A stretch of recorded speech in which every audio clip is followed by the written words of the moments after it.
Bonjour, collègues. Today is meeting number 9 of the Standing Committee on Environment and Sustainable Development. This meeting is taking place in a hybrid format and is in public. We have witness testimony for the full 2 hours. For those in person, please follow the health and safety guidelines for using earpieces written on the cards on your table. Le comité reprend son étude de l'efficacité les The committee is continuing its study on Canada's 2030 emissions reduction plan. Meeting with the following witnesses. From Clear Energy Canada, Rachel Doran, Executive Director. Pleasure to have you. From Montreal Economic Institute, Monsieur Renaud Brossard, Vice-président Communication, et Monsieur Gabriel Giguère. And Mr. Gabriel Giguère. Bienvenue. Welcome. Chaque thème. So each witness has 5 minutes for their opening remarks. However, for the Montreal Economic Institute, I've been told by the clerk that you will split your time. Is that correct? Ce sera qu'un seul d'entre nous qui va prendre 5 minutes. Ms. Arsenault will speak for 5 minutes. Who? It will only be myself, Renaud Brossard, for the 5 minutes. Donc, Perfect. So we will begin with the opening remarks. Just a quick question. Regarding the minister's appearance on her mandates and priorities, the motion was 35 days ago. I'm just curious if we have any update, if she has an hour of her time available anytime soon.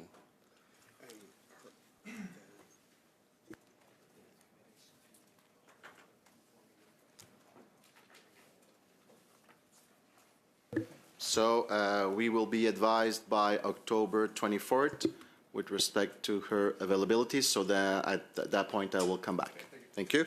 Donc, la parole est à Monsieur, Rachel Doran. Now on to Ms. Rachel Doran for 5 minutes. Good morning, members of the committee. Pardon. Apologies, I forgot. English or French, Mrs. Doran? I'll deliver my remarks in English and happy to take questions in French. Okay, so when your time is close to being to the end, you will see this coming up. Wrong way. Oh, sorry. This will be letting you know there's 1 minute, right? And once that is done, this will come up. At the same time, donc, pour vous, Monsieur Brossard.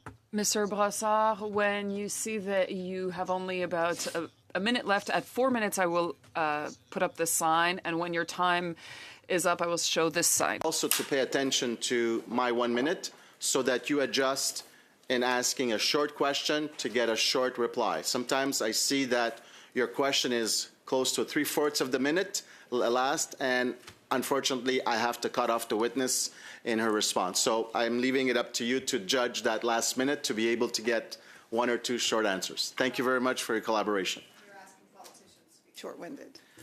Well, we learn. I did it. After 10 years, I've learned it. Bon. Short wind is a renewable resource, so. It's exactly Donc, très content de voir qu'il y a une... I'm pleased to see that things are going are flowing smoothly today. Respect to introductory remarks. Thank you, members of the committee. Good morning. Clean Energy Canada is a national think tank based out of Simon Fraser University, focused on accelerating the country's clean energy transition. When Canada launched its 2020 climate plan, it joined a global wave of action marked by strong international cooperation, low interest rates, top-down policy, and a singular focus on cutting greenhouse gas emissions. Now, that work has yielded progress. Policies already in place across all levels of government are projected to cut emissions 24% below 2005 levels by 2030. But like much of the rest of the world, Canada now stands at an inflection point. On one hand, we cannot turn away from climate action. It is no longer just a moral imperative, but an economic one. 2/3 of global energy investment this year will go to clean technologies. All of Canada's 10 largest non-US trade partners have net zero commitments and carbon pricing, and roughly half are introducing carbon border adjustment mechanisms and domestic EV requirements. On the other hand, this new era does demand a renewed approach, one that emphasizes how emissions reductions can also reduce household costs and ensure Canada's competitiveness. But this needs to be a regroup, not a retreat, refocusing on action now over ambition later. A new approach should follow these principles. First, in Canada, our motto needs to be electrify, baby, electrify. The transition is already underway. 1 in 4 cars sold globally this year will be electric. Renewables like solar, wind, and hydropower now provide over 1/3 of global electricity, overtaking coal, and are expected to meet 95% of demand growth between now and 2027. Investment in clean tech is 50% higher than total spending on oil, gas, and coal globally. This is all happening because electricity is about 3 times more efficient than fossil fuels and continues to get cheaper with scale, making electrification increasingly driven by economics. Now, Canada has what it takes to lead in this new environment: a stable investment climate, clean power, abundant natural resources, innovation capacity, and a skilled workforce. A 2021 projection of Canada's clean energy sector suggested it would reach $107 billion in GDP by 2030, with $58 billion in investment and 600,000 jobs. And clean energy investments also deliver more bang for the buck. Every dollar invested in clean buildings has been found to create 2.8 times more jobs than fossil fuels, with solar creating 1.5 times more. So over the next 5 years, we need to focus on the technologies that are already ready for prime time, and we need to scale them while helping strategic industries pivot to remain competitive in this global shift. This will require the right policy support, so new supports for consumers, including grants and loans to help adopt electrotech like EVs and heat pumps, updated building codes to make sure we're building for that electrified future now. The federal government can also help support modernizing and expanding electricity grids by finalizing the Clean Electricity Investment Tax Credit, leveraging the Canada Infrastructure Bank, and treating a united Canada grid as a modern nation-building project. Second, we need to prioritize a short list of high-impact, cost-effective existing policies that can do the heavy lifting. Canada spent the past decade building a robust regulatory framework. We have to build on it, not dismantle it. But we can focus on the policies that do the most for emissions reductions, as well as competitiveness and cost savings for Canadians. This will mean strengthening industrial carbon pricing, which is the most cost-effective tool we have and supports clean investment in projects like Agnico Eagle Mines in Northern Ontario. Finalizing methane regulations can offer a quick, low-cost way to cut one of the most harmful near-term greenhouse gases. Maintaining the electric vehicle availability standard, even with slightly lowered long-term targets, can reduce emissions in one of the highest polluting sectors while saving Canadians thousands at the pump. And the clean electricity regulations are essential to send a market signal to ensure that power we're going to be plugging into is clean as we do electrify households and industries. Now, the third, we need to create momentum by updating how we measure success. The next 5 years needs to be defined by solutions and tangible results. We need to embark on the energy transition with a feeling of optimism and accomplishment, and years of public opinion research show that Canadians care about what they're gaining, not what they supposedly can't have. So over the next 5 years, we need to focus on complementing those emissions targets with clear, tangible metrics that will be relatable to Canadians, like the number of heat pumps in homes, kilometers of transmission lines built, critical mineral mines operating by 2030, and foreign direct investment in the clean economy. That said, we still need achievable science-based 2035 targets. Net zero alone can be a dangerous proxy for doing something someday, leading to higher costs through delay. We won't rise to this moment or meet our climate obligations by doing less. Now is the time to build, innovate, and ensure Canada secures its place as a clean energy superpower in a rapidly changing world. Because the future isn't coming, it's already here.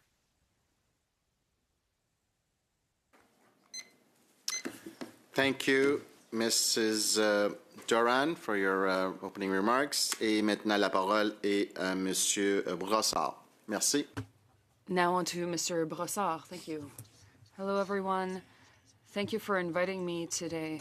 My colleague Gabrielle Giguère and myself are very pleased to be here to discuss some of the policies adopted by the Canadian government for environmental reasons and the anticipated effects these policies will have on the economy, particularly on Canadian families, workers, and consumers. Under the banner of environmental protection, the federal government has adopted a series of new laws and implemented a range of new standards and regulations that have a direct impact on the daily lives of Canadians, whether as consumers, workers, or even taxpayers. Among the measures put forward, one of the most costly for consumers is now on hold while the federal government takes time to review it. I'm referring here to the standard on the availability of electric vehicles, or as it's commonly known, the phased ban on conventional vehicles. Widely considered unrealistic by Canadians, this standard would involve gradually restricting the sale of conventional vehicles until they can no longer be purchased by consumers new over a 10-year period. In addition to the fact that the electric vehicles would replace them, are expensive to purchase, around $6,720 more for a sedan, for example. According to the PBO, according to their calculations, it's failed to consider the capacity of provincial electricity grids to cope with the resulting increase in electricity demand. According to some estimates, such a measure could increase electricity demand by 7.5 to 15.3% and impose costs of up to $294 billion to upgrade the grids and generation facilities. Let's be clear.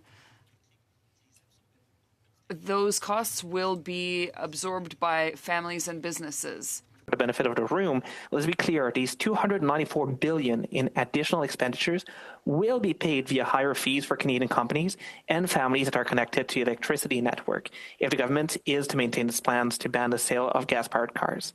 Mais les Canadiens ne sont pas que des consommateurs. But Canadians are not just consumers, they are also workers and taxpayers, to name just two of their many roles. In this regard, the adoption of a policy to cap emissions in the Canadian energy sector has been particularly damaging, even though it offers which means that it offers no concrete benefits to Canadians. Whether a ton of CO2 is emitted in the Canadian energy sector or in the manufacturing sector of a new Mirabel facility, the effect is the same. In the global energy market in which Canadian companies operate, neither the Canadian federal government nor Canadian companies have any effect on overall energy demand. Every barrel of Canadian oil or every cubic meter of Canadian gas that is kept in the ground by legislation is systematically replaced by an equivalent from other producing countries such as Russia, Iran, Venezuela, which are not subject to Canada's strict environmental regulations. For the benefit of the room, every barrel of Canadian oil or every cubic meter of Canadian natural gas that gets regulated out of production is systematically being replaced by an equivalent from another producing country such as Russia, Iran, and Venezuela, which do not share Canada's strict regulatory environment. De telles politiques bloquent la croissance de l'industrie énergétique canadienne et ont un coût important. Elles ont We are encouraging the creation of well-paying jobs from coast to coast and, by extension, the generation of significant tax revenues for Canada's federal and provincial governments. In other words, it's a policy that only has costs and no benefits. Although the current government has already taken some positive steps to revitalize the Canadian economy by putting some of the most damaging policies of recent years on hold, we can only hope that it will go further and take this opportunity to reform the broken approval process that prevents us from undertaking major projects. While Bill C-5 helps a little bit, it would be preferable for Canada to adopt an approval process that is fast by default rather than by exception. Thank you for your time. Merci beaucoup, monsieur. Thank you, Mr. Brossard. Now, we will start the question period with the Conservatives for 6 minutes. Please. The floor is yours for 6 minutes. Thank you. I would like to direct my questions this afternoon to the Montreal Economic Institute. Either of you can respond. There's been lots of conversation on this committee around the oil and gas emissions cap, and specifically around the language and whether or not this is actually a production cap. I'm wondering if either of you would like to speak to the committee about that, as you've referenced, looking at these policies under the current government, and what your thoughts are, please. Bien sûr. Vas-y, Renaud. Go ahead, Gabriel. Sorry. Aucun problème. Of course, what we're seeing is that the cap emissions will reduce the production. I think that's clear, and that will of course impact the economy. According to the PBO, that is tens of billions of dollars in decrease in the GDP. That's 40,000 highly skilled jobs that we'll be losing.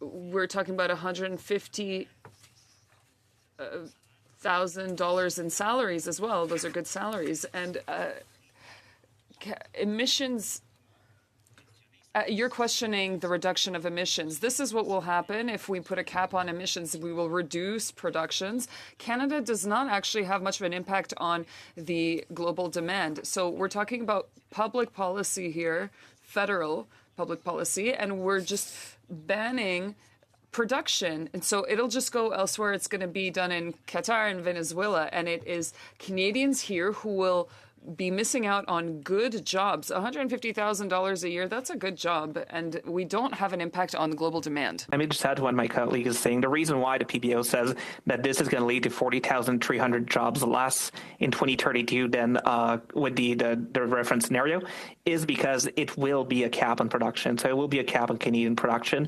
But as we mentioned, this is not going to have any effect on global demand.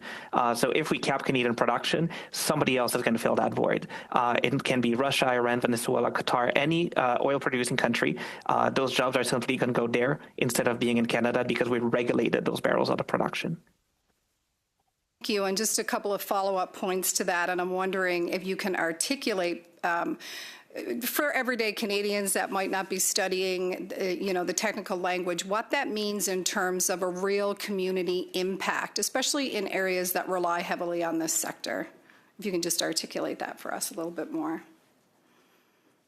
Absolutely. So when we're talking about $20.5 billion loss to Canada's economic potential, that's our GDP. GDP is not just a figure of corporate profits and something that's really far. What it is are wages for people. It is the money that's being spent in local businesses in those communities. Is the opportunities that come from it for people that study in fields such as engineering and petrochemicals more generally. So this $20.5 billion in lost GDP is really $20.5 billion that's lost in a mixture of profitability for Canadian companies, but of course, I think more importantly, in terms of wages for the workers that work in those fields and for the small businesses that rely on that field and other workers from that field for their patronage. Just to follow up to that, you're talking direct, but would you agree then that there's also an indirect, beyond that, other small businesses starting up? So I'm just wondering if you can expand on the indirect impact that this will have on our communities. Of course, and it's hard to properly calculate the indirect impact. It's hard to figure out where do we stop calculating it. But of course, it is something that's going to have an impact. And it's something that a lot of people don't think of. They've tried to think of only the oil and gas communities. But these jobs are throughout the country. There are oil and gas jobs or jobs that are indirectly associated with oil and gas throughout the country, whether it is in the services industry, in the manufacturing sector that support the energy industry in the country. Of course, there's fly in, fly out workers from other places, but also a whole ecosystem that supports these jobs. And then, of course, there's the effect to local businesses. If the local oil and gas concern goes out of business, well, that is also, a restaurant that's going to see less patronage. That's a grocery store that's going to see less patronage. It's all of those other businesses that suffer from it as a result as well. Thank you. I think those are all very important points. Also, I just wanted to also put a little extra emphasis on the potential that this has in terms of long-term sustainability of Canada's energy sector, if you could potentially speak to that. Absolutely. Is it with regards to the EV mandate or more about the emissions cap? Because both would be an issue for Canada's energy systems. So my question was specifically about the emissions cap, but feel free either or.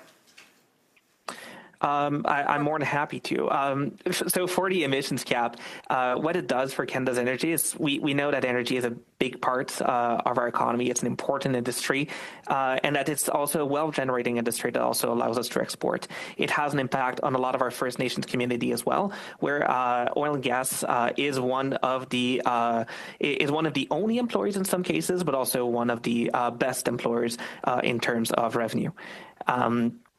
Sorry. Merci, Monsieur. Thank you, Mr. Brossard.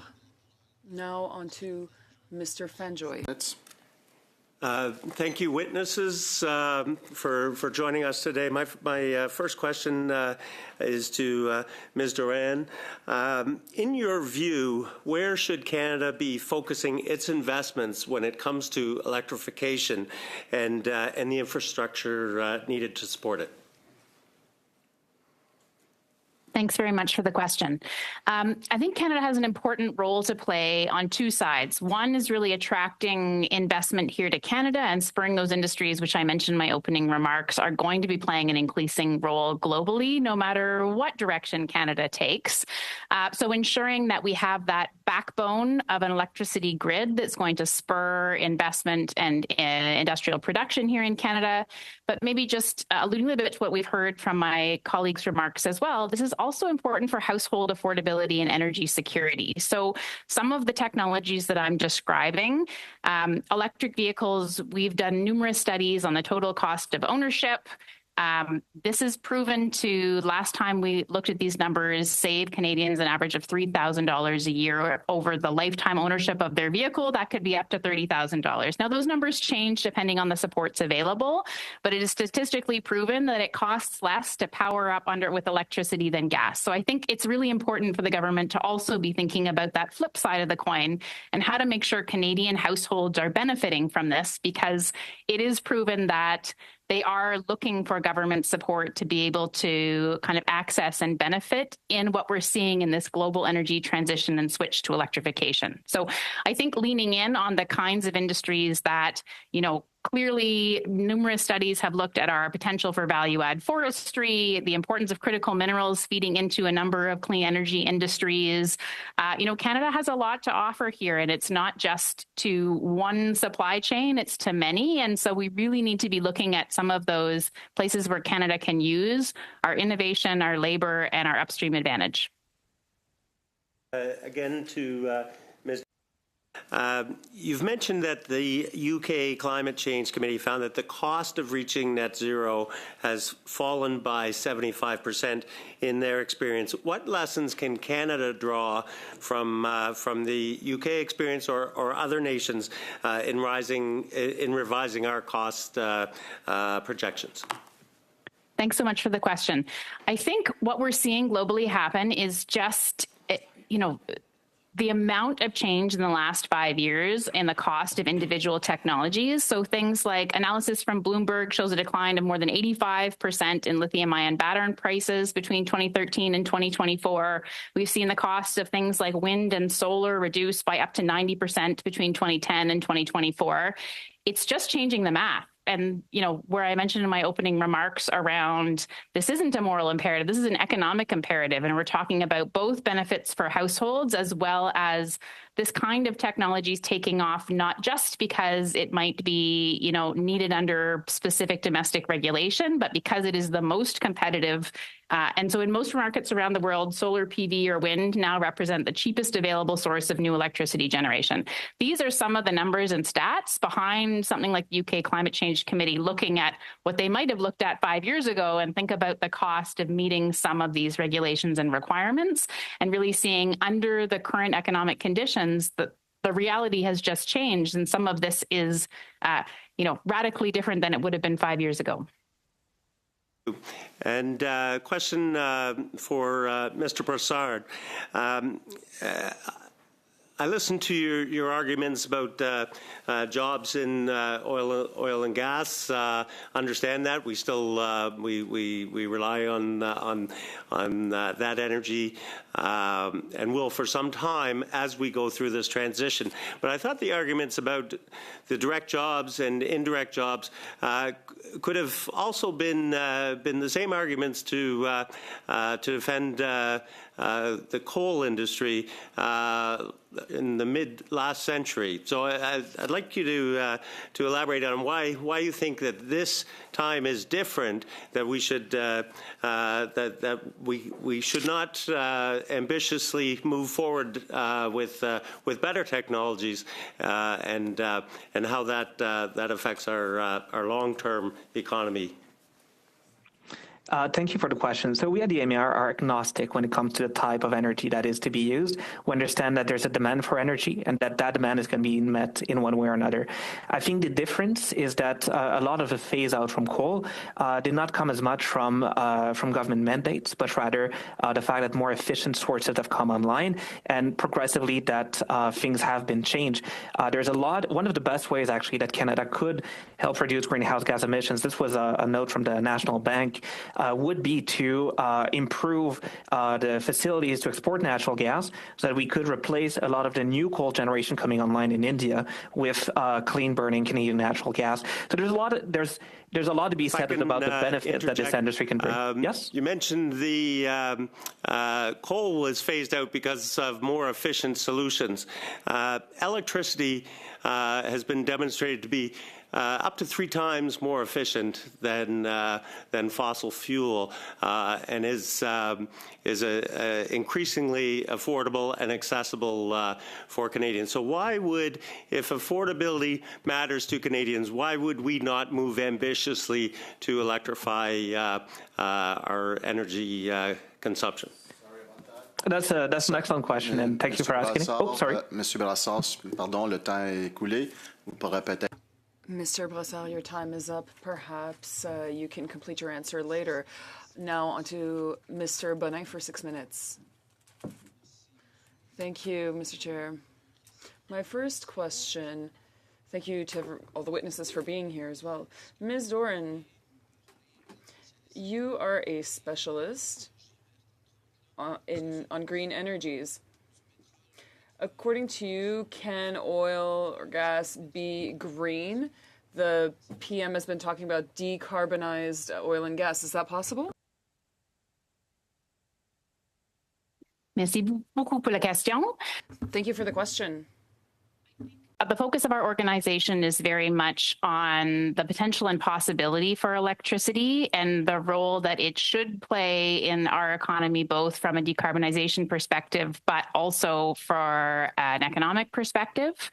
I think it's demonstrably proven that, globally where the economy is going, we're looking for those economic reasons to start from electrification and move backwards.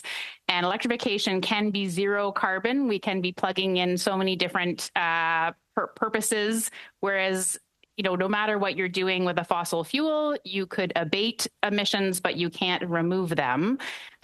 So again, our organization is very much focused on electricity for its possibility to be able to cost effectively meet demand, to use its efficiency power, and to do the vast majority of what we have relied in past eras for fossil fuels to accomplish. Lorsqu'on parle... What we're hearing from the Montreal Economic Institute that a zero emissions is actually unrealistic. Can you tell us what is working well across the world and what could inspire Canada to do better? Merci encore pour la question. Thank you again for the question. I would say one of the things we're focused on, and this is why I really emphasize the next 5 years in my remarks, is we can do so much today so cost effectively. And I think one of the challenges around conversations about emissions is we tend to focus on that last 10% rather than on the 90% that we know how to solve cost effectively. We have the technologies and they are ready to go. We just need to scale them. And so the focus of our organization's approach is really thinking about how can we amplify the role of electricity in Canadian homes and buildings, benefiting Canadian consumers and households. How can we use it to attract industries that will be increasingly competitive in this new kind of electro-tech revolution we're seeing across the world? And so, I think with the greatest of respect for the question, we know the answer to get to 95%. So, this is to me one of the reasons why it's important not just to focus on 2050 or, the kind of end solutions that, may be in question 20 years from now. We know the answers for the 90% and we just need to roll them out. Vous avez parlé des avantages. You talked about certain advantages that solar and wind power might bring. There are some possibilities of electrification. How would you compare solar and wind power to nuclear power when talking about new projects here? Yeah, so I think, rightfully so, most procurement across Canada is really focused on what can be done cost effectively to increase the production in our grids. And while we have some nuclear-based power as part of our non-emitting current electricity grid, when we're looking at these kinds of numbers about how wind and solar are coming in on a pure cost, levelized cost of energy basis, we did studies in both Ontario and Alberta as early as 2023, finding in Canada, like in the rest of the world, these are increasingly becoming the lowest cost source of power. So that's why as battery costs come down, we're really seeing those come out ahead in the number of procurements both in Canada and globally as the lowest cost way to produce power. Nuclear energy, does provide an important baseload already in Canada, but in terms of new projects has generally not been found to meet that same cost threshold. Things like SMRs are being tested in Canada, and nuclear, has been foreseen by the International Energy Agency as well as others as providing some small part of the power we're going to need out to 2050. But on a pure cost basis, they're really estimating how do we see renewables take over that global lion's share and, using technologies like batteries to provide stable power. Et on entend peut-être une rumeur là de... There's a rumor about an act on green electricity that might be abandoned. Can you tell me why this regulation is important? Thank you. The clean electricity regulations have been an important kind of market signal tool across Canada that have really encouraged, I think, utilities, provinces, and others to consider what are the lowest cost and most effective pathways to try to reduce emissions in the electricity sector. They don't get to zero under their current design, but they do provide that signal direction, really encouraging starting from things like distributed energy resources that's been proven to be able to play a really important part in our grids going forward. We're going to be using things like the EVs plugged in our driveway to help power back to our homes and trying to come up with some of those more creative solutions. That's one of the ways that this regulation can help drive a grid that's going to look like the future and not like the past. Donc, vous considérez que c'est une réglementation importante? So you consider that it's important to keep that law? Thank you, Ms. Doran. So now, 5 minutes. On to Mr. Leslie. Thank you, Mr. Chair. My questions will be for Mr. Brassard and Mr. Giguère. A previous Montreal Economic Institute report called the Liberals' net zero by 2050 target, quote, economic nonsense. I'm hoping you can unpack a statement like that a little bit and walk us through exactly the reasons you would say that. Absolutely, and thank you for the question. I think a good part of it comes from some of the things we talked about in our presentation. If we look at things like the EV mandate, for instance, Canadians are very clear. We polled Canadians on this. They see this as unrealistic to impose the sale of electric vehicles only by 2035. And part of the reason why is our electric infrastructure. If we want to impose something like this, we're going to need a lot of new generating capacity. Some estimates say between 7.5 and 15.3 1.3% of extra generating capacity. But generating capacity is not the only thing. We also need more transportation capacity to get it from the generating stations to people's homes. And we also need an upgraded electric networks. According to some estimates, this could cost $294 billion. Now, I don't know about you. The last time I looked at the federal budget, I don't see any $294 billion pot of money lying around, and I don't see that at the provincial level either. So this is going to be an important cost that's going to be borne by electricity consumers in this country, in every single province, as that shift happens. And that's why we say it's economic nonsense. There's a variety of other things. I think the emissions cap's another one as well, where we're cutting ourselves from a lot of very good paying jobs with very little effect, with no effect on global demand for these energies. So essentially, it's as if we were simply exporting well-paying jobs to other countries that don't want to legislate the industry out of existence. I could go on, but just those are some of the most salient examples. Yeah, and I will circle back on that massive $294 billion number, but as part of that plus more, do you have any indication or believe that the federal Liberals have ever costed out the total amount of money that it would take to actually achieve net zero by 2050? Je ne pense pas, en fait, c'est l'un des grands problèmes sur cette question. I don't think so, and this is one of the big caveats with the EV mandate and the ban on regular vehicles.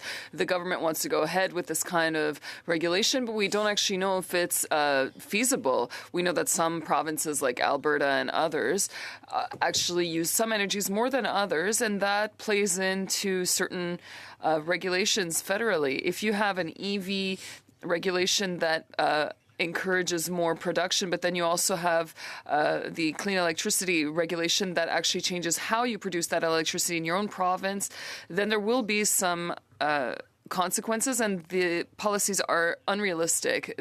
We have to there are some things that are more expensive than they used to be. For example, the production of electricity in kilowatts. There's transportation and other emissions that make things more expensive. It's always the consumer who ends up paying the price. Thank you for that. And in my view, the Liberals need to be much more upfront about the increased cost to Canadians that it will take to implement all of these ideas, like, as you mentioned, those impending clean energy regulations. And I believe we need to increase our capacity. Certainly in Manitoba, we are going to be very quickly at capacity, and we need to increase through a variety of types of energy our electrical generation. But the combination of those impending clean energy regs, plus, as you say, $294 billion to ensure that we have full EV usage across this country, I have no idea. That's almost 10% of our entire GDP. How are utility companies, our governments, provincial or federal, ever supposed to pay for that? And most importantly, the Canadians who are struggling right now, how are we ever supposed to pay for that? If you'll allow me, Renaud, this is one of the major issues. The marginal cost of production is higher, and so consumers will end up paying for that increase in production. It is also partially artificial and fabricated. The government is saying we will force Canadians to buy a new electric vehicle. And when we ask them, is this something that they want this enshrined in law, the majority of Canadians say no. 2 out of 3 say that it isn't realistic. And when you look at Manitoba, it's the same thing in Quebec and BC, in Ontario. There is an explosion in the demand for electricity, but it is artificial, but you have to give something up. If that's what electricity is being used for against the will of Canadians, it is problematic, because there's economic development that is possible in Quebec, for example, that were refused in Quebec. And it's going to be that way in other provinces as well. Quebecers, Canadians, the workers are the ones who end up paying for this. Giguère. Thank you, Mr. Giguère. Now, 5 minutes to Mr. Saint-Pierre. Thank you, Madame Doran. Your organization, Clean Energy Canada, works with a working group for a clean economy in Canada. Can you share with us what that working group does? We're working right now with a task force of organizations across the clean energy transition. This includes forest products, clean technologies. It includes the renewable energy being built across our country, battery metals, electric mobility. And I think one of the things that's really important to recognize is the clean economy has until now really been a sector that is maybe divergent across, what are more traditional sectors, but it is growing, it's emerging, and there are a lot of parallel interests. And I know there will be other organizations you're speaking with today who are really working with companies and workers across this new clean sector. And it really is taking a growing role in where our Canadian economy and sectors are moving. Merci. Puis Clean Energy Canada produit un rapport. Clean Energy Canada has drafted a report called The World Next Door. Can you provide us with a copy? And here's my question. What kind of opportunities do you see for Canada if we have our own clean economy? Thanks so much for the question. I'd be happy to provide a copy of the report to the committee. We really started this report looking at the opportunities across the global landscape, and that's where we found, looking at Canada's non-U.S. trade partners, that all of them had a net zero commitment. All of them had carbon pricing systems. Half were looking at carbon border adjustment mechanisms and EV sales requirements. And so we really needed to start thinking about where are the opportunities that, may lie ahead for Canada. And that's where things like clean electricity generation and transmission, critical minerals, EVs and batteries, and low carbon heavy industry, as well as sustainable and value added agriculture and forest products, are things that, our allies are going to be wanting more of as they start looking for these low carbon imports, and places where Canada can really be looking at how do we make sure our products are the things that the world is going to be wanting more of. Puis Clean Energy Canada, je pense, est basé à Colombie-Britannique. I think your organization is based in BC. Can you tell us more about BC's targets? Are they respecting their 2030 objectives? Can you tell us about BC? British Columbia has had an important climate plan for nearly a decade now, Clean BC, and it has made a lot of progress towards its own emissions reductions goals. And I think we could see in a space like electric vehicles, which the committee has heard a lot about here this morning, the importance of regulation and really helping see numbers drive up. Quebec and British Columbia have been leaders in electric vehicle adoption across the country because of a strong policy foundation that's existed for a number of years, including regulations like the federal EV sales availability standard, as well as rebates and supports. So with robust policies, I think we have seen progress in action. That isn't to say that British Columbia, like the rest of Canada, isn't also looking at new ways that, they could be considering really making sure there could be tangible progress, value to citizens, and that the policies are the best to produce tangible results for British Columbians. But I think it can be seen as a success story over the past several years about what, robust supports can accomplish. Puis le voisin de la Colombie-Britannique, c'est l'Alberta. Est-ce que vous pouvez commenter? BC's neighbor is Atlanta. Can you tell is Alberta rather? Can you tell us more about the renewable energy? The importance of not letting policy stand in the way of economics. Alberta was a leader in securing renewable energy investment across Canada, and really was seeing a booming industry until the moratorium on renewable energy development was put into place. And so, I think we are all looking these days, particularly for ways for Canada to remain competitive on the global stage, to ensure investment is coming here to Canada, and just find ways to restrict instead of promote that. I think, that is concerning because we really should be looking for these things that the world is wanting more of, and renewable energy development, for all the reasons I've previously suggested, is one of those. Puis, Monsieur Brassard, sur le site. Mr. Brassard, on your organization's website, it says that 1/8 of funding comes from oil and gas companies.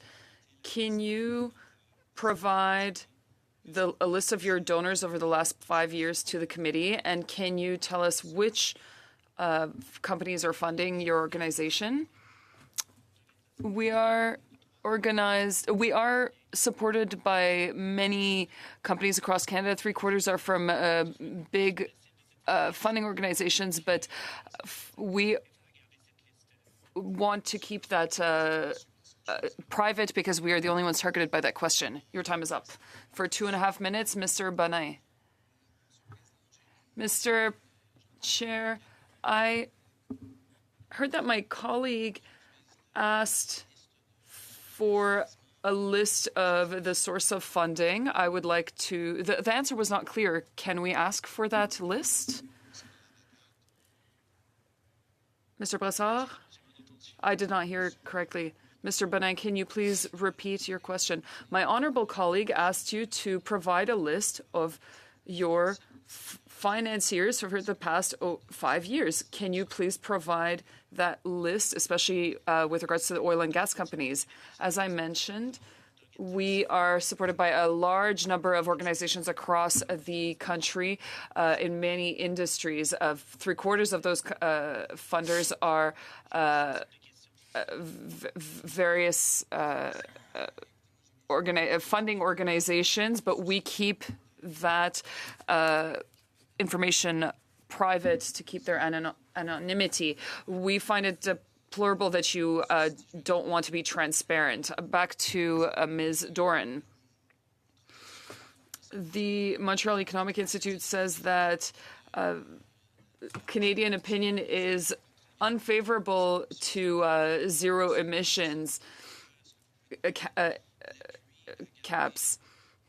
Can you tell us about why it's important to still keep that kind of regulation? Yeah, I think for starters, it depends on how you ask the question, because we also have polled Canadians about the electric vehicle availability standard, and 2/3, 66%, said they would support this regulation either as is or with small adjustments. And I think the reason for that is, as suggested, the vast majority of Canadians do know that electric vehicles save money over time. I think some of the arguments that are being put before the committee here are maybe looking at this as though it would be a public investment in trying to move people towards electric vehicles. 1 in 4 vehicles being sold globally anticipated this year is going to be electric. People are choosing those because they will save money over time, happening in places like Thailand, other, smaller, less developed countries than Canada. And I think the kinds of targets that we're seeing in Canada's emissions regulation are things that we're seeing being met already around the globe. So, we see Austria at 24%, Belgium at 43%. This is where electric vehicles are already being adopted. And in Canada, we're going to see the vast majority of charging taking place in people's driveways. So around 80% of what people will need to power up their electric vehicles, they won't need to go to a gas station. They will charge up right at home. So I think for these reasons, trying to make sure the standard is kept, it's going to be proven to bring down the upfront cost of electric vehicles, which, as my colleague suggested, is one barrier that people have to adopting them. This regulation can help address that problem. And so with some small adjustments to its trajectory to ensure, people do feel that it is can be achieved over time and is going to be retooled to meet their affordability needs. This is an important part of Canada's approach. Merci beaucoup, Madame Doran. Merci beaucoup, Monsieur Doran. Thank you, Ms. Doran and Mr. Bonin. For 5 minutes, on to Mr. Bexty. There we go. Thank you very much, witnesses, for being here today. The committee really appreciates your time and commitment. I'd like to expand on some of the themes that we've talked about a little bit. There was, for the Montreal Economic Institute, either responder, there was some discussion about the pure cost basis of intermittent renewables, but not a clear understanding of the need for baseload backup or batteries, and then further to that, the scalability. We're at a bit of a threshold in terms of scaling generation, scaling transmission, and scaling, and I think it's very easy to get to a certain point, but going the next step is dramatic. And then if you consider AI, data center demands of doubling the demand on the grid, especially Canada in a cold climate, could you please comment? Absolutely, and thank you for the question. I think you're right to point to the issue of opportunity cost, and this is one of the major issues that's not being considered, especially with policies such as the EV mandate, is that we're putting a very large load on the grid and through the imposition of EV-only sales by 2035. This is going to need additional investments into the power grids. We're talking about, according to some estimates, $294 billion that would be necessary just to meet the needs that stem from EVs coming online. But the other part, of course, is that there are jobs that will not be created because that electricity could have served to power other Canadian industries. Then you talked about. Sorry, I responded to one part of your question, and I wanted to get back to the first one, and I'm blanking right now. Yeah, no, it's okay. I mean, it's a question further to scalability, right? The demand on the grid is not just going to be on the normal trajectory for the economic activity today, but there are new economies. Reindustrialization of North America, the AI wave. Canada as a cold climate is an obvious AI opportunity to a good spot for AI, but the demand on the grid could double. What are the impacts? You're absolutely right. And yes, AI is very energy intensive, and we want some of that to be done with Canadian electricity, Canadian energy. But the more that we have these policies that mandate other parts to be electrified faster than they would otherwise, the harder it is on the grid, the bigger the stress that comes in the grid. And then, of course, as you mentioned earlier in the question, there's the issue of intermittency. When you plug in renewables, there are some times that they work, and that's great, and they're very low cost, but you always need some backup. When you look at the energy industry, most people don't talk about renewable versus non-renewable. They talk about baseload versus intermittent. Most of the renewables right now, unfortunately, are intermittent sources of energy, but there are other sources. There's nuclear, there's hydro, but there's also, of course, oil, gas, coal that exist that are baseload, and these remain an important part of Canada's energy grid. Competing buttons. Thank you very much. There's been some suggestion that the renewable moratorium in Alberta was related to, anticipating that we're going to get in a supply crunch because of the lack of backup. And we did have brownouts in Alberta, and we had energy grid alerts. Could you comment to that and what that would like across the country, or what is the risk of it? En fait, ce qu'on a vu, vous l'avez bien dit, là, on a eu des situations. Here's what we saw. There were some situations that were very negative in Alberta. We saw that we were nearing a blackout. That is an issue because we're trying to increase the demand of, or the increase of the demand for electricity is increasing. And so Alberta has to change how they provide electricity to begin with. Interpreter would like to signal that there are some connectivity issues that are impacting sound quality. Not all Canadian provinces have the same situation as Quebec, where a reservoir exists of different kind of energy. It's more complicated in other provinces, such as Nova Scotia. So this creates energy insecurity across Canada. Thank you. One final question I think I have time for. So what do you anticipate if we stay on this trajectory, reducing GDP per capita, well, maybe it's increasing, maybe not en masse, but what's going to happen to consumers when the grid can't supply demand? What's going to happen by price, or what's going to be the opportunity cost to consumers? Thank you for the question. The opportunity cost for consumers, part of it comes from jobs. There's jobs that are not going to be created. In a lot of provinces, there are some mandates to provide electricity for consumers first. Thank you, and industry second. Thank you. I'm sorry. Time is up. Prochain intervenant, ça sera pour 5 minutes, Ms. Next up for 5 minutes, Ms. Niedema. Thank you very much to our witnesses. We are here focused on a study about Canada's 2030 GHG reduction targets and whether we're going to hit them, and if we're not, how to hit them better. And it feels like we're almost debating whether we should be doing climate action, which is not actually the intent of the study. There are leaders and laggards in any industry. Canada is trying to be a leader in a lot of ways, including in climate competitiveness. We can't move forward collectively all together if it's an us versus them. And there's a lot of talk, we need a just transition to a low carbon economy. So I'm wondering, Ms. Doran, if you could speak a little bit to thinking around retooling, micro credentials, an ability for workers that are in fossil fuel sector today to be able to still play in, have thriving careers, take care of their families in this transition that we're moving towards. We know that there will be a decline overall in jobs in the fossil fuel sector by 2050, but that there'll be almost a doubling of jobs in the clean energy sector. So please give me some thoughts on that.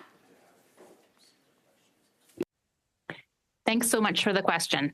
I think, there's a number of things, as I suggested in my opening remarks. Our own studies have indicated, that growing role in the clean energy sector that's taking place everywhere from forestry to clean industry to, those will be driving our delivery trucks of the future.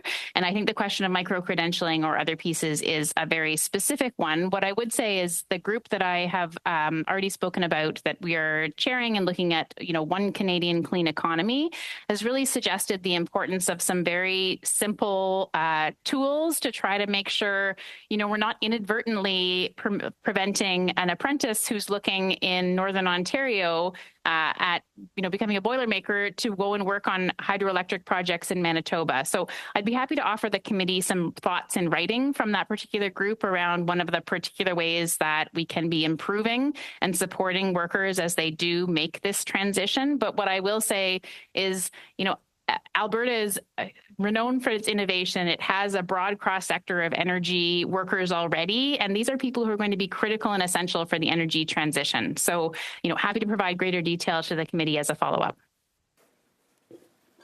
Thank you very much for that. Can you also speak a little bit on the conversation of intermittency and how the clean energy sector is managing the intermittent renewables as we do this transition to net zero? Absolutely.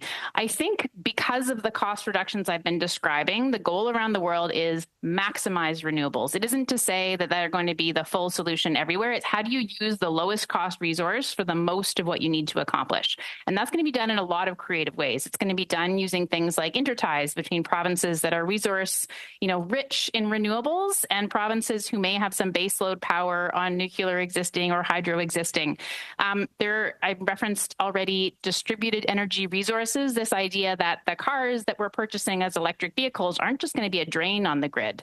They're a battery. They can be used to give power at those peak moments when our electricity grid needs it. And, one study in Ontario suggested that these kinds of distributed resources used properly could meet 100% of Ontario's anticipated growth in seasonal peak demand. So these kinds of new solutions, we live in an era, a smart technology era. We're going to be using energy more in smart ways. We don't have to build out the absolute hottest day or coldest day in the way we're designing our electricity grids when we start using some of these technologies in new and novel ways. So in addition to the lower cost batteries I described as well, there's going to be a variety of solutions depending on the grid. But the goal will be how do we maximize this energy that's coming for free and is now producing energy at the lowest levelized cost in most jurisdictions around the world. Thank you very much. The Montreal Economic Institute was speaking about how if we reduce by a barrel here, another barrel somewhere else is going to be produced. But the world is all moving to reduce their oil and gas consumption. Can you please comment on that quickly?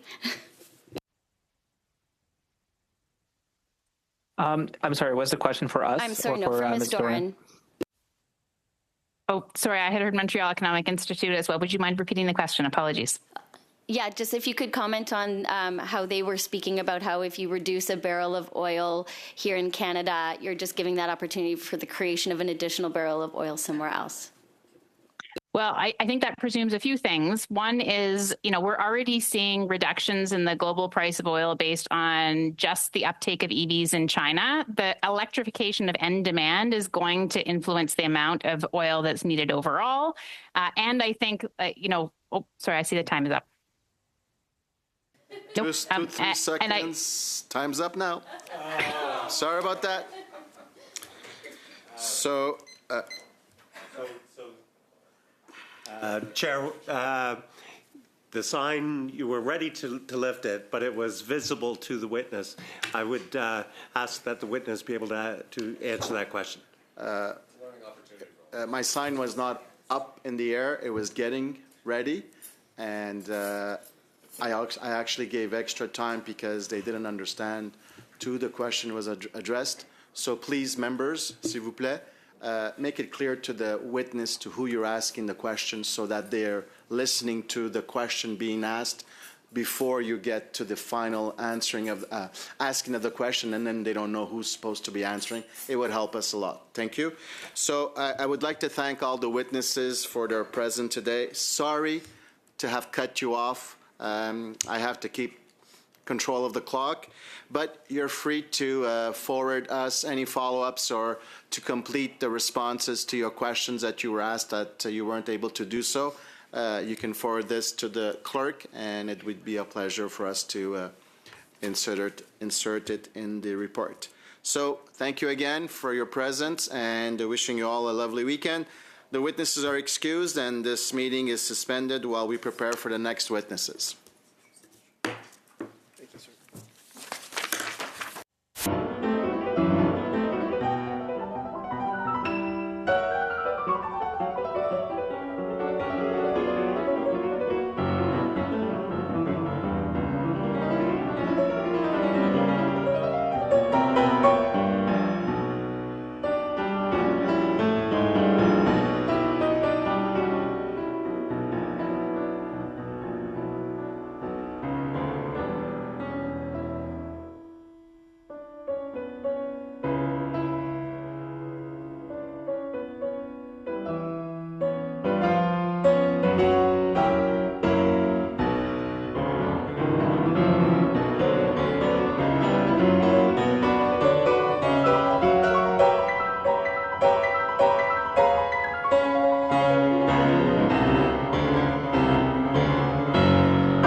son étude de l'efficacité, les améliorations possibles et la capacité du plan.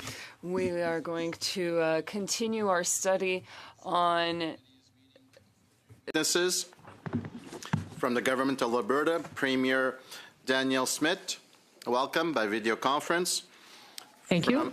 From Net Zero Industry, Mr. Christopher Bataille, from Principal Investigator, and from New Economy Canada, Miriam Smith, President, also by video conference.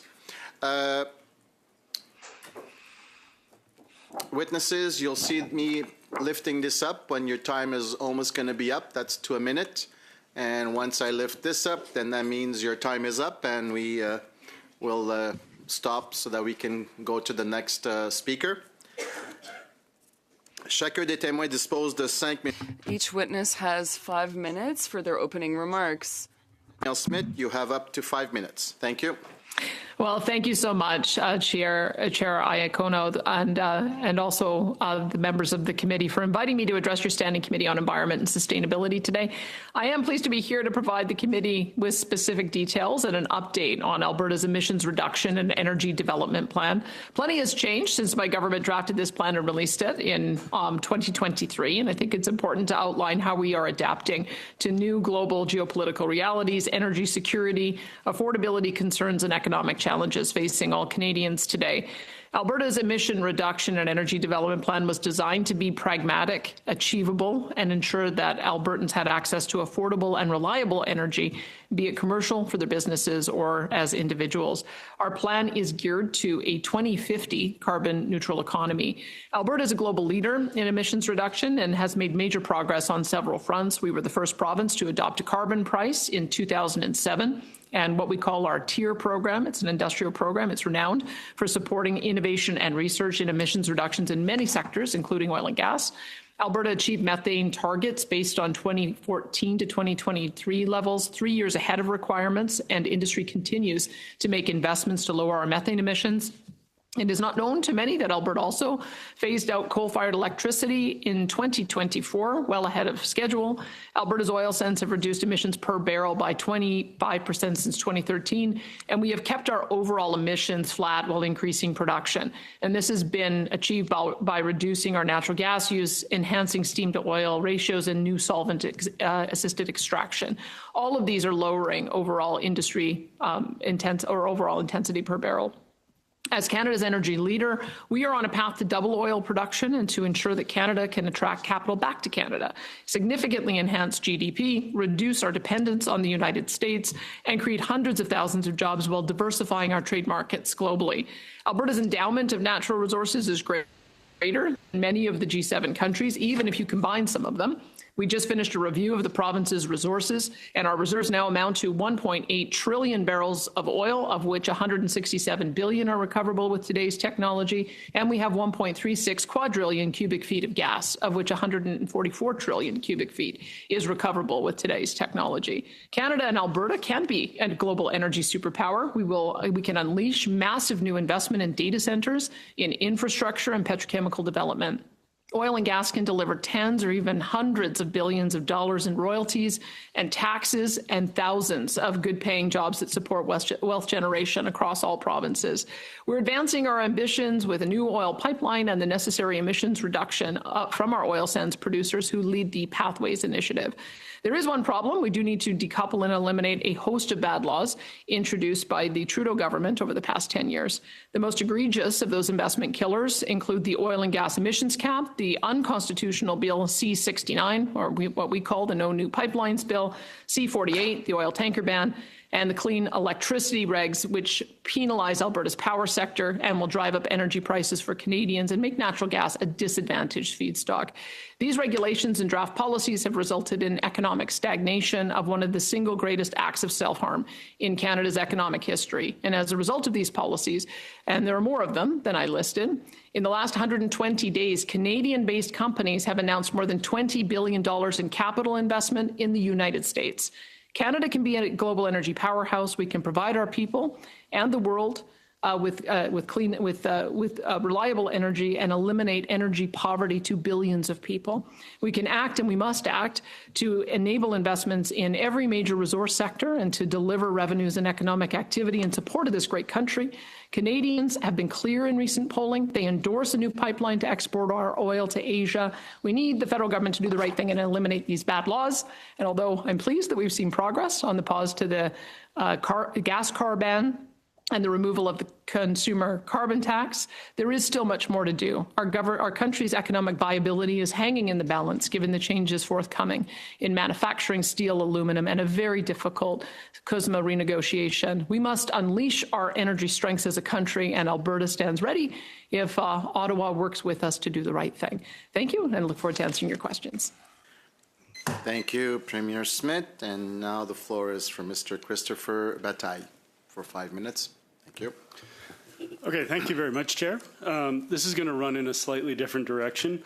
Canada's GHG inventory provides a clear historical record of the size and direction of our sectoral emissions. While our population and economy have been growing, power production emissions have been falling steadily, building and transport emissions have been roughly flat, non-oil and gas industrial emissions are falling slowly, while emissions from the oil and gas sector have, over the course of my career, grown enough to offset almost all of the reductions in other sectors. This pattern has been consistent for the last 30 years or so. In short, we are going too slow, but in the right direction in most sectors and very quickly in the wrong direction in oil and gas. These dynamics mean we will almost certainly not hit our 2030 targets and probably not our 2050 Paris Agreement goals without significant changes. Our existing policies are simply too weak or missing in some sectors. How do we address this in a politically realistic way? To start, in most cases for household, institutional, transport, and in light industrial emissions, we have options to cleanly electrify the sector, often with some organizational infrastructure changes. Usually it means higher upfront costs and lower costs over time if we make enough clean electricity cost effectively with overall savings. Electric vehicles, building efficiency, heat pumps, and electric appliances are all examples. Because households often make decisions on the basis of other factors other than cost, we have seen that carbon pricing has not proved highly effective in that sector, and we may be better off regulating these sectors based on performance, for example, with tradable over-compliance sectors for supplying firms, and providing early, limited, and falling subsidies to support early demand and supply. Heavy industry and large businesses are not easily regulated, however. Every industrial sector process is different, and almost every industrial facility is tailored to local circumstances. There is no one-size-fits-all answer, and usually lots of low-cost but complicated options and a few high-cost but simpler ones. Industries are usually, to some extent, exposed to trade and global policy developments as well, as we've blatantly seen in the last year or so. Business also tracks all revenues and costs very closely, which means carbon pricing works well in the sector with tweaks to protect competitiveness, such as Canada's output-based pricing system or border carbon adjustments. But these policies must be carefully calibrated or the policy's effectiveness can collapse. These dynamics are well understood but require a competent oversight agency and clear expectations of stringency by all parties. Some industries do not yet have solutions, and this is where most of my research lies. They need help and to cooperate with others to develop clean technologies. Even once available, these technologies may cost more than their dirty equivalents, and while the final cost to the consumer may be small, the cost may be very high for firms. Domestic and global governments and firms need to work together to create lead markets for these products with clean government procurement and flexible lead market regulations. Missing our 2030 targets is bad but recoverable. What will cost us dearly is if we never get to net zero at all, because the global temperature will keep rising until we do. The raw truth is all investment must be low net zero or negative emitting as soon as possible. The good news is Canada is well equipped to gain from the global shift to a net zero society built around the use of clean electricity and minimal unabated fossil fuels. Canada's needs are different, but why shouldn't the world's best cold weather electric vehicles, buildings, heat pumps, and clean power generation equipment of all kinds be designed, tested, and built here, which is very consistent with our industrial history?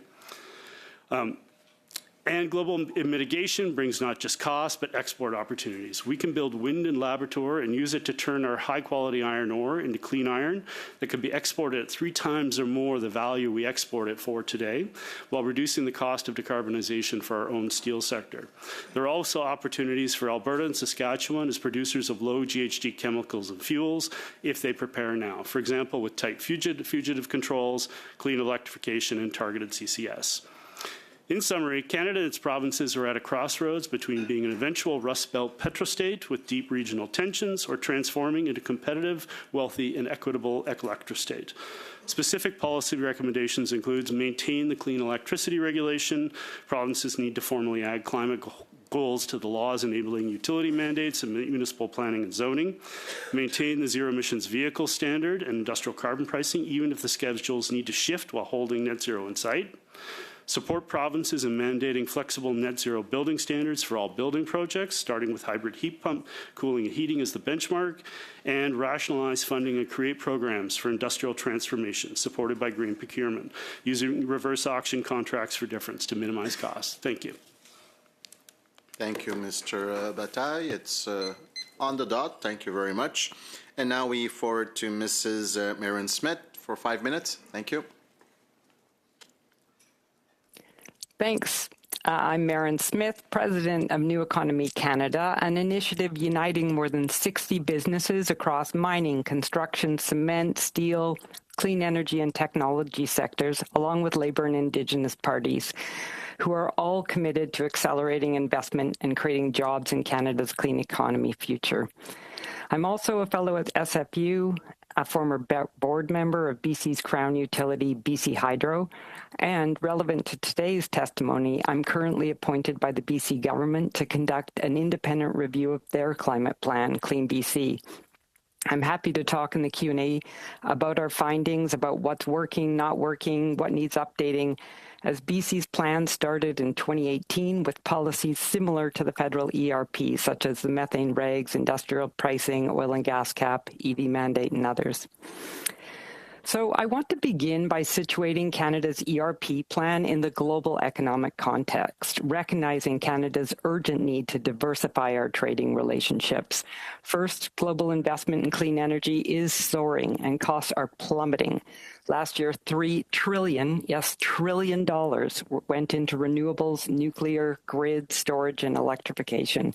That's double what went into fossil fuels. And since 2010, the cost of solar power, lithium batteries, and other storage products have dropped by about 90%. Clean energy is now the smart economic choice and the smart energy security choice. And that's important as the world's looking for more security. This growth is having side benefits for Canada as we have an abundance of the critical minerals these technologies require. Second, our trading partners and our competitors are already reaping the rewards of this transition. South Korea's clean energy exports are up 35% since 2020, and the EU's renewable energy sector already employs over 1.8 million people, and clean energy investments reached about $390 billion in 2025. These countries are pairing their climate policy with industrial strategy, and it's paying off. The U.S., moving in the opposite direction, is the real outlier. Canada's 10 largest trading partners outside the U.S. all have enshrined policy preferences for low-carbon products. The UK and the EU have already begun to enact border tariffs on high-carbon goods. So only growing the low-carbon economy can offer real stability and long-term jobs and value in this new paradigm. But to become the investment destination of choice, governments must create the conditions to support Canada's innovators and implementers and send strong signals to international investors and customers that there's no better time to build in Canada and buy Canadian. Which brings me to Canada's 2030 emissions reduction plan. It's typically talked about as environmental policy, but it's also economic policy. So I'll give you 4 examples. Pricing industrial pollution, that sends a market signal to industry to invest in those technologies that will cut their emissions. And it also sends a market signal to innovators to develop those technology. The end result is cleaner products That's what the world's looking for, and clean technologies we can sell to the world. Similarly, the EV availability standard, it sends the same message, not just to automakers, but also to battery producers, mining and processing companies, EV charging companies, driving investment, innovation, and growth across the whole supply chain. The clean fuel regulations do it too, spurring investment in Canadian biofuels and other clean fuel productions, and we could do a lot more in this area. And finally, the ERP's focus on clean electricity is critical. As we diversify trade and build Canada's new economy, clean electricity, battery storage, and an interconnected grid will be the foundation of our industrial growth, building off our relatively clean existing grid already. So in closing, the ERP and its policies are working, not just to drive down emissions, but to spur innovation and investment by companies so that they can compete and win in this low-carbon economy. Maintaining that policy certainty and durability are key to securing and sustaining investment in Canada's economy. And while there's room for some modifications, calibration, and at times flexibility, Canada needs to continue with the ERP and, importantly, to create clear connections between the ERP and industrial policy to accelerate both emissions reductions and economic growth. This is what will build a strong Canada with long-term, well-paying jobs across the nation. Mrs. Smith, and now we will start with the Conservative Party for 6 minutes. Mr. Bexte, please. Thank you, Chair, and thank you, witnesses and Premier Smith, for joining us here today. It's a great pleasure. A lot to unpack with the preambles, and I'd like to start, Premier Smith, with a geopolitical view.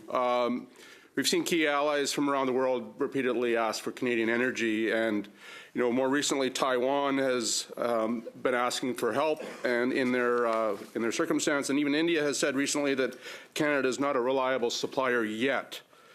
Given this context, what level of interest or commitment do you see from around the Pacific Rim and other parts of the world, and will you push the federal government to stand with these democratic partners and support the Canadian energy exports to them? Thank you for the question. The answer is a very high level of interest. In fact, as the Intergovernmental Affairs Minister and International Affairs Minister, I meet regularly with ambassadors, and virtually every person I have met with has said, how can we get more reliable energy from Canada? Right now, we do export through the Trans Mountain Pipeline. When that began, everybody thought most of that product would go to the United States. Instead, the majority of it is now going to Asia. In addition, the way we get our product to Europe is it goes all the way down to the Gulf Coast, gets loaded on a tanker, and then gets sent to places like Poland and beyond. And so we think that we should probably be trying to do more of our sales directly if we want to open new markets. We think that there is capacity for another 1 million barrel a day pipeline going to the West Coast, maybe another one going to Churchill or James Bay. And we'd also like to see Quebec develop its substantial natural gas resources to be able to wean itself off American supply and also be able to support our partners in Europe as well. Thank you, Premier. Further, you mentioned a pipeline to the West Coast, and it's quite topical right now. And if this pipeline project ultimately is not approved, what do you think? What do you think the first order and second order economic impact will be to Canada? Like, what is the cascading effect to the economy, to the Alberta economy locally and Canada as a whole? I can tell you, I can quantify it, because we did have 3 pipelines that were in various stages of development and got canceled because of regulatory uncertainty or outright cancellation from a political point of view. The Northern Gateway Pipeline, Keystone XL Pipeline, and the Energy East Pipeline. If all of those had been constructed, we would be generating 2.5 million barrels a day of additional production at today's prices. That would be $55 billion worth of GDP. Governments take about 40% of that, and the provincial levels of government, the federal government, they get about, they split it about equally. So anywhere from $10 to $15 billion a year of additional tax revenue for the federal government, and about the same for Alberta. That's what we have foregone because of the policies of the last 10 years. We don't want to see any of that future production foregone, and that gives you some idea of what's possible if we were to grow our production and export by 2.5 million barrels a day. Premier Smith, BC's Premier David Eby is staunchly opposing the pipeline, and supporting the tanker ban. What steps are you taking to engage meaningfully with him and to find a path forward, and Ottawa as well? Now, are you optimistic that there's a political solution, or do you anticipate a legal challenge again? Well, I was pleased to see one of the NDP leadership candidates is also opposed to the continued tanker ban. And I think that's where we have to get to, is that we should be able to, regardless of what our political stripe is, support each other in developing our projects. And I can tell you I do. When I go internationally, I talk about Quebec's aluminum business, and I talk about the auto business in Ontario and its ability to produce steel. I talk about LNG export from British Columbia. We have critical minerals in every part of this country, including the north. There is not a single project that has been proposed that I have expressed an opposition to. And I would hope that politicians of all stripes and all premiers would take the same view. And so when I look at the project that would have had the most impact on developing new markets, it was the Northern Gateway project. And, maybe there's a need for us to consider a different route. My Indigenous Relations Minister, Rajan Sawhney, this week was at a meeting of BC chiefs in Kitimat, and we've begun the consultation on the ground. We have already in the past 10 years, or past 5 years, developed something called the Alberta Indigenous Opportunities Corporation, where we have underwritten $750 million in loan guarantees so that Indigenous bands can take an equity stake in a variety of projects, including natural gas power plants, as well as pipelines. We know the system works. It's going to generate $1.3 billion worth of revenue for those bands directly over the course of their lifetime, and we would like to see the same kind of arrangement with Alberta and British Columbia bands. And we're running short on time.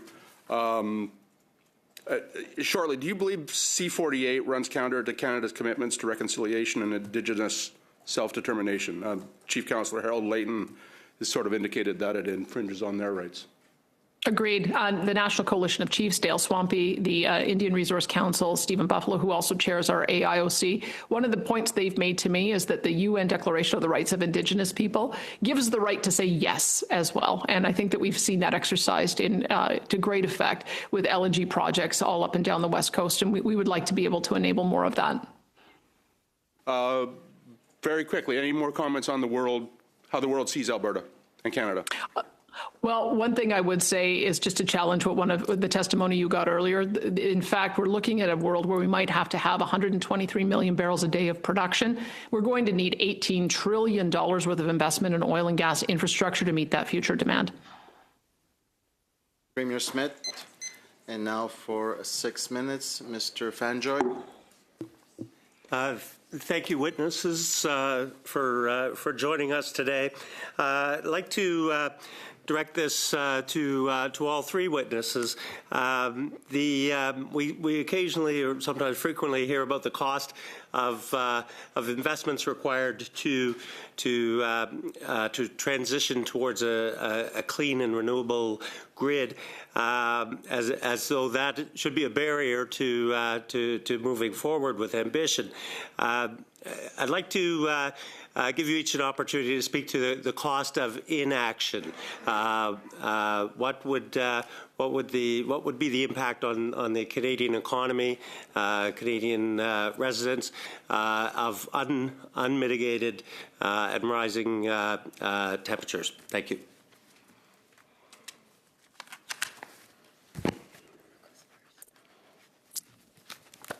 Marin Smith, I'll let you go first. Thank you.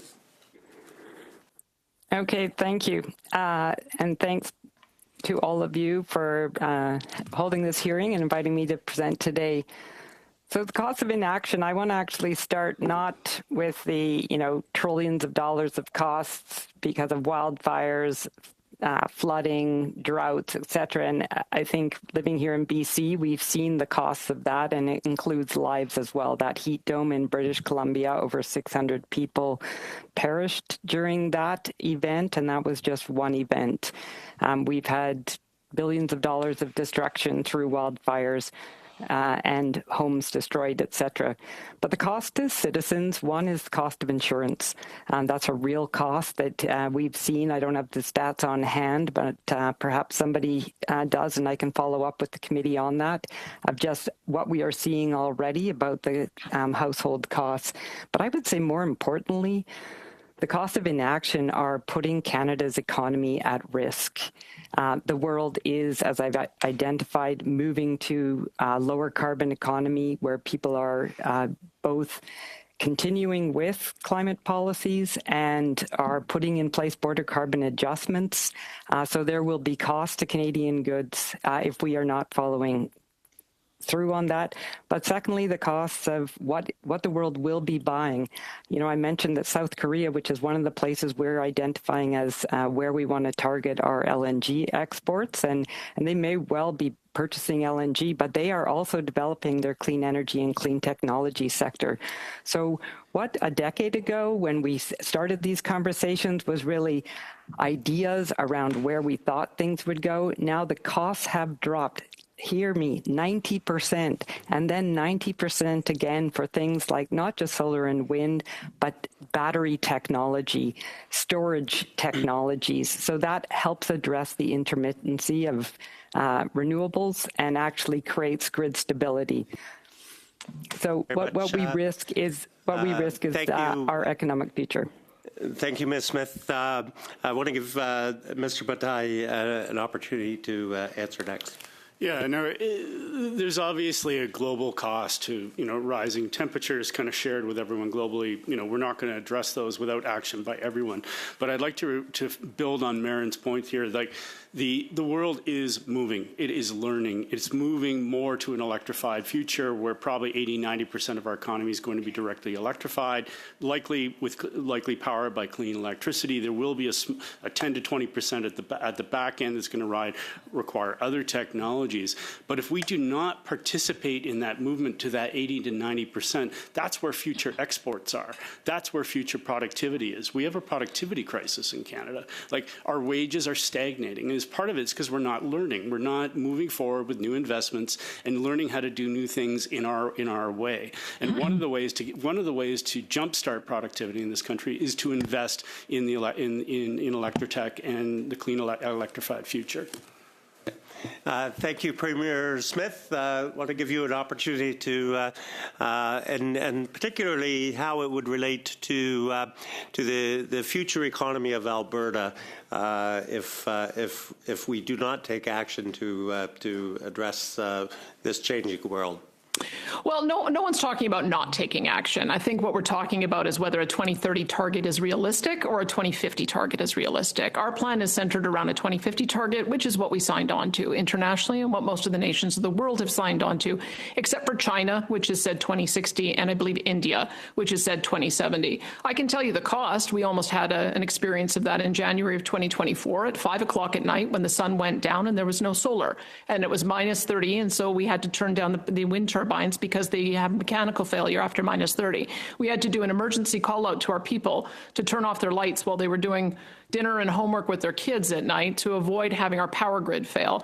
When the power grid failed in Texas, power grid failed in Texas, 1,000 people died. So I think that's the one thing that we have to keep in mind about reliability. Thank you. Wanted to take a moment to ask about the electricity market in Alberta. According to the Pembina Institute, the moratorium on renewable energy projects has resulted in half of proposed renewable energy projects being cancelled or stalled. How do you defend this loss of investment in Alberta? Well, I'd encourage you to look at every other province that doesn't have anywhere near the amount of installed wind and solar as we do. We do because we've got a private sector market.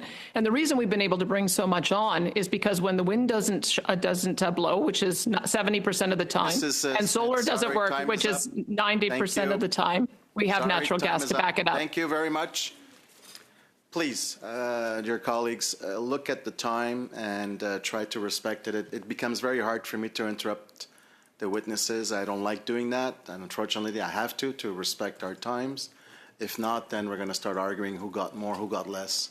So please let's help each other. Pardon, Monsieur Bonnet. Mr. Bonnet, apologies for all that. The floor is yours for 6 minutes. My first question is for Premier Smith. Here's the context. We have Quebecers who are worried about climate crises that are increasing. There are important droughts, issues with getting water to where it needs to be. There are floods that are more frequent. There are forest fires. For example, we had forest fires this summer that actually ruined the air quality of cities such as Montreal and Quebec City. You must know also that there were forest fires in Fort McMurray, and this year was a lot more worrisome, especially in Alberta. According to you, Premier, is there any warming of the climate, and is the oil and gas industry partially responsible for that? Well, I can tell you one of the issues that we're facing in managing our forests is that they die at the age of about 80 years. So many of our forests are very old. And so we have to do better forest management practices to be able to either do prescribed burns or to remove them mechanically in order to avoid them burning up and creating. Well, remember when forests burn, they also release carbon dioxide. The question is there warming of the climate, and are humans responsible for that? We have, as I've said, we have a 2050 target for greenhouse gas emissions reduction and being net zero because we know it's a serious issue. But we also know that we have to take a practical approach. Yes, that's the reason why we have. Sorry to insist, but my question is who is responsible for that? I'm sorry, but that's not my question. I don't want to know if you have a plan. I want to know if there is warming of the climate, and is human activity the main culprit? I can tell you that our industry is concerned about the impact that they are having on emissions. Yes, and that is the reason why we have a 2050 target to be carbon neutral. D'accord. Thank you. So you refuse to recognize that the climate is warming. I find that worrisome, and I guess you would not agree that that is responsible for all the climate crises we're seeing. Well, I thought this was a committee that was interested in actually getting to the bottom of what a practical approach to get to net zero by 2050 is. Our practical approach. Can you respond? Can you answer the question, please? I am answering the question. Our industry, through the Pathways Project, wants to be net zero by 2050 with carbon capture, utilization, and storage, bringing more different types of non-emitting electricity into their production, and also doing direct air capture, which I opened a facility yesterday for direct air capture. Can you please answer the question, Madam Premier? I am answering the question. We want to be net zero by 2050, and we have a different way of doing it than they do in Quebec. Can you please answer the question? I did. I've answered the question. We want to be net zero by 2050 through carbon capture, utilization, and storage. We cannot be speaking two at the same time. We have translation. We need to be respectful for those who are doing the translation. So please, to all parties as well as witnesses, to have an easier flow. And I ask the witnesses to listen to the person who's asking the questions.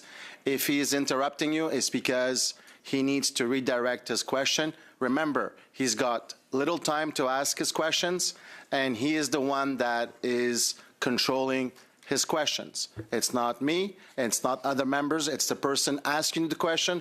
So please be conscious that he may interrupt you because he may be searching for a particular answer to a particular question. Thank you very much for your collaboration. Président, écoutez, je vais réessayer une autre fois là. I'm going to give this another shot. According to you, yes or no, is there any is the climate warming up? Oui. Yes. Okay. Est-ce que l'activité humaine est la principale responsable de? Is human activity responsible, the first culprit? Human activity is contributing to it. Yes. Est-ce que c'est la principale responsable de ce réchauffement? Is it the main culprit for that global warming? I don't know the answer to that. I'm not a scientist, but we do know that we need to get to carbon neutral by 2050, and we have a plan to do that. D'accord. Est-ce que vous reconnaissez que le pétrole et le gaz? Do you acknowledge that oil and gas is a main culprit in global warming? I know there's a lot of methane emissions that come from hydroelectric development. So hydroelectric is also a methane producer, which has 10 times the impact of carbon dioxide. And so all sources of methane, as well as CO2, have to be reduced. Okay. Donc, vous avez fixé un objectif. You have a target for 2050 for your province, and you're claiming to want to double the production of petroleum. These seem incompatible with each other. Is your government looking into how to tabulate the greenhouse gas emissions, and are you ready to share that with us? Yes, we have seen an increase of 90% of production in oil sands production, and because of energy intensity, we've seen a reduction in the amount of emissions produced. We do know that we've seen a 60% reduction in our electricity grid emissions because of going from coal to natural gas, and that's what we think will be the greatest reduction in global emissions.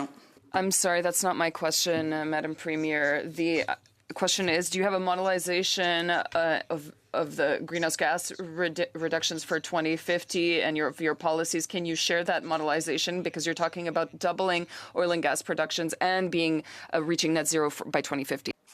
Well, I understand in Quebec you don't understand the oil industry, so you don't know that there's 6,000 products that come from a barrel of oil, including asphalt, including carbon fiber. Madame, well, can you please answer my question? I am answering. These are non-combustion uses, and so those are zero combustion uses when you put asphalt on a road. Can you demonstrate that you will be able to reach your 2050 net zero target while also doubling production? Do you have a modelization of that? Yes, because we're doing carbon capture, utilization, and storage. We will be bringing non-emitting sources onto our electricity grid with interties with British Columbia, Saskatchewan, and Manitoba. We will be bringing on nuclear, which we're supportive of, including small modular reactors, and we'll be doing direct air capture, which I cut a ribbon on yesterday to announce the 10th project that is being done in that regard. Thank you very much. Wait. Cette modélisation qu'elle a dit qu'elle avait. Can she please provide that to the committee? Yes, please. Thank you, Mrs. Smith. And now, for 5 minutes, Mr. Leslie. Thank you, Mr. Chair. Premier Smith, oil demand continues to rise, and every barrel that we do not produce here will be produced somewhere else, often under far weaker environmental standards. Will the Liberals' oil and gas production cap simply drive global emissions around the world to increase?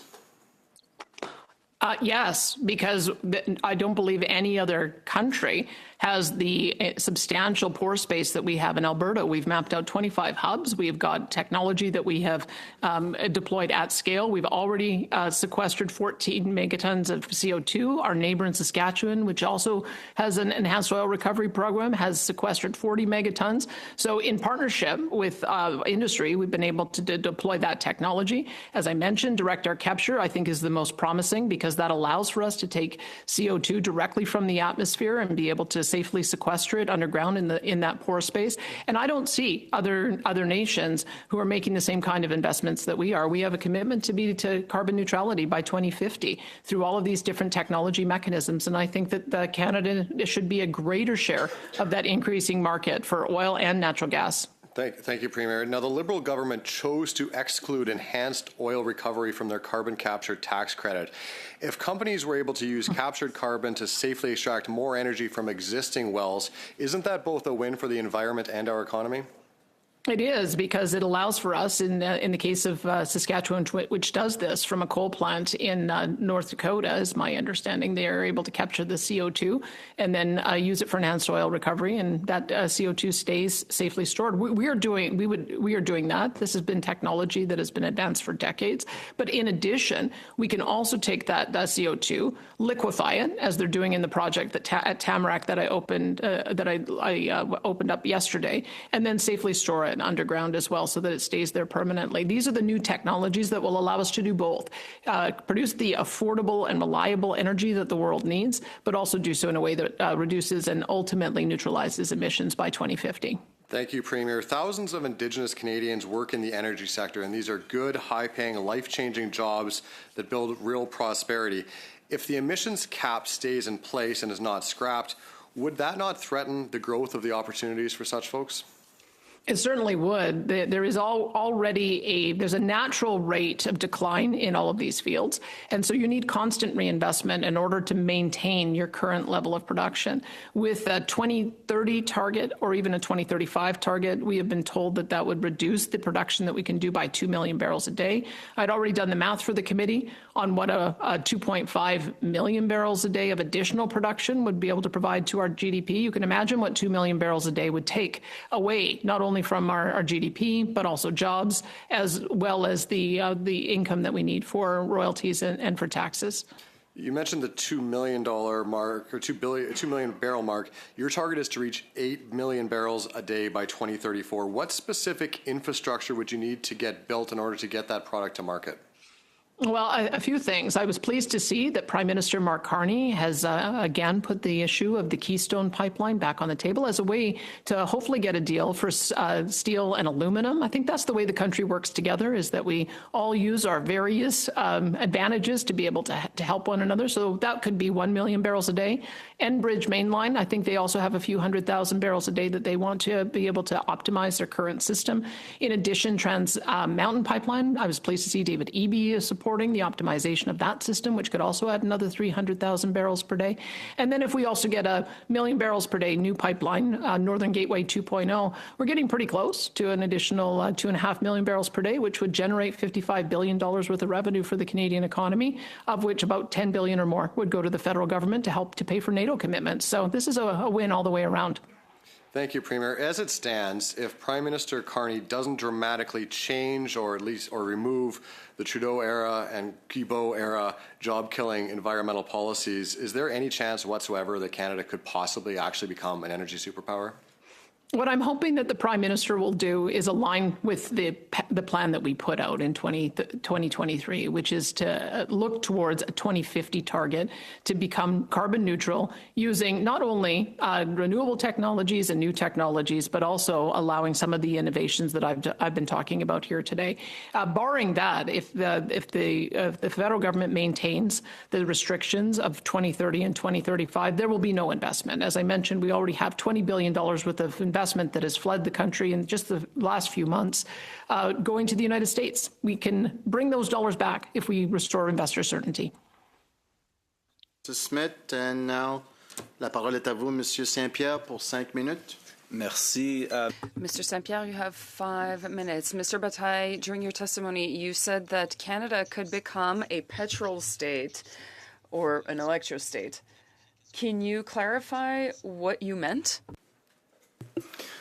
By petrostate and electrostate, it's two terms that have kind of come up in the financial industry and the financial press in the last 6 months. And what it refers to is the attitude of a country towards its long-term development, not necessarily what they're doing right now with their reserves, but where they're orientating their new investments. So China is very much, mainly for energy security reasons and local air quality reasons, doubling and tripling down on electric vehicles, solar, batteries, what have you. The U.S. approaches this somewhat schizophrenically because they developed a lot of these technologies, but obviously there's been reversals. Europe is mainly heading towards an electro state, for energy security reasons. So if we put all our investment into oil and gas development, everything that's available to us, we could very much end up with a built structure that's not suited to the demands of 2040s, 2050s, 2060s, when mainly it's going to be electricity-driven technologies that move the globe's economy. We can do both for a little while, but we really have to emphasize our electrostate development as well as any fossil fuel developments that we're doing at the present. Et puis, durant ton témoignage, tu avais... In your opening remarks, you mentioned how carbon border adjustment mechanisms work. I'm from Quebec, so the border is quite important. Can you tell us more about the CBAM and industries like steel or aluminum, and how we can take on those opportunities? Border carbon adjustments, we've been talking about them for a couple of generations at this point. All they do is allow a country to apply quite strong policy inside the country, and anybody who's exporting into that country or bringing steel or commodities, what have you, has to pay the equivalent charge to what domestic producers are paying. All it's doing is leveling the playing field. Parfait. Madame la Very well. Premier Smith, in the first half of this study, we heard from a group called Clean Energy Industry. They think that by 2030, 1 million jobs in the low carbon or renewable energy sectors could be added to Alberta. In your opinion, do you think that Albertans would like to have 500,000 new jobs from that sector? Can you comment? We have committed to bringing on a sustainable level of wind and solar onto our grid. And to do that, we have to have natural gas as a backup. When solar only works 10% of the time and wind only works 30% of the time, you need to be able to have something that works the rest of the time. And so that's part of the reason why we couple those two things together. And yes, I think that there's a support for that approach. Donc, si je comprends bien, vous supportez. So you do support, if I understand correctly, you do support new jobs in renewable energies.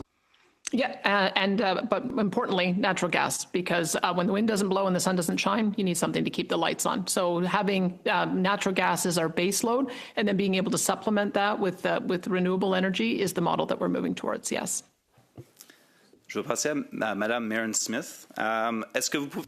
On to Ms. Marin Smith.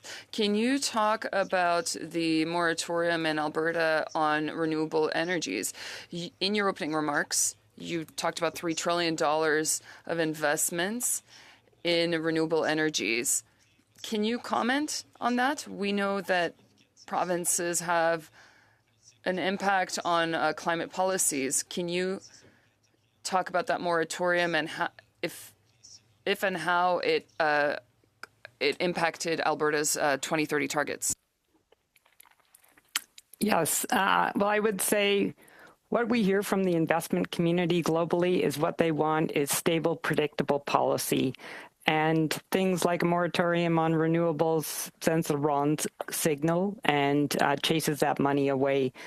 What we've seen in British Columbia that's announced now 2 new calls for power. Ontario's been announcing calls for power, including energy storage, is that millions and billions of dollars are going to those jurisdictions to build out that new clean energy infrastructure, and including supporting Canadian companies that are developing new types of storage technology. So I have to say there's some very impressive companies using storage. For example, in Vancouver, there's Invinity Energy Storage Systems. Thank you, Mrs. Smith. Merci, Monsieur Saint-Pierre. Thank you, Mr. Saint-Pierre. For 2.5 minutes, Mr. Bonnet. Thank you, Mr. Chair. My question is for Premier Smith, and I would ask you, Ms. Smith, to answer the question directly and to not use your communication strategy to, waste my time. The CEO of Trans Mountain, which cost $40 billion to Canadian taxpayers, said that a tar sands pipeline would actually be helpful to combat climate change. Do you agree with that? We call it the oil sands, and Trans Mountain Pipeline is actually giving us some of their expertise to build the plan for a new pipeline to the Northwest BC coast. Madame la Première ministre, je répète ma question. Est-ce que vous pensez qu'un pipeline... I will ask my question again. We're talking about reducing greenhouse gas emissions. Do you believe that an oil sands pipeline will help reduce emissions? Yes, because we have a lot of non-combustion uses for bitumen, including asphalt, including carbon fiber, including graphene, which can go to make batteries, including petrochemicals. Not every portion of a barrel is combusted, and that's part of the reason why we have invested tens of millions of dollars in looking at new uses for oil. We already have 6,000 uses. I'm sure we will find more. D'accord. Donc, est-ce que vous savez que juste les émissions... Did you know that greenhouse gas emissions from the oil sands are higher than all of the greenhouse gas emissions in Quebec? This is why we need to do the Pathways project so that we can do carbon capture, utilization and storage, direct air capture, as well as bring on new power sources onto our grid to be able to decarbonize. That's the Pathways project to get to net zero by 2050. D'accord. Vous parlez beaucoup de 2050, là, mais est-ce que... You're talking about 2050 a lot. Will Alberta also try to reduce its emissions by 2030? We will move as fast as technology allows us to. As I mentioned, we've done a direct air capture project, and it's already beginning to reduce it in a new way. Ce n'est pas ma question, madame. That's not my question. Once again, does Alberta have a 2030 target to reduce emissions? We have a 2050 target. D'accord. Donc, aucune cible pour 2030, c'est ce que je retiens. So no 2030 target. Are you favorable to a pipeline that will go from the west and cut through Quebec? I think Quebec should develop its own natural gas resources and not only use it to wean themselves off American dependence, but also export to Europe. And we'd be happy to help them develop the ability, the technical capacity and regulatory capacity to do that. Thank you, Premier Smith, and thank you. Merci, Monsieur Bonnet. Thank you, Mr. Bonnet. That concludes today's meeting. Thank you to the witnesses for being here. I'm sorry that I had to interrupt a few times while you spoke. So thank you very much. Another round. Thank you very much for your time. You're welcome. Thank you. Thank you. The witness may go.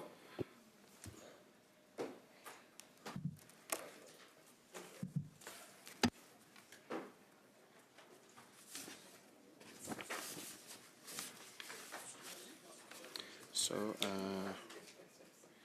that. No, I'm not saying that.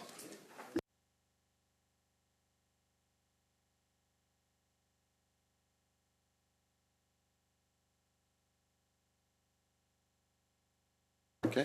Donc, la prochaine réunion du comité est prévue pour lundi le 27 octobre. Next meeting will be on the 27th. We will have further testimony on this meeting. And the meeting is adjourned. Thank you.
Thank you.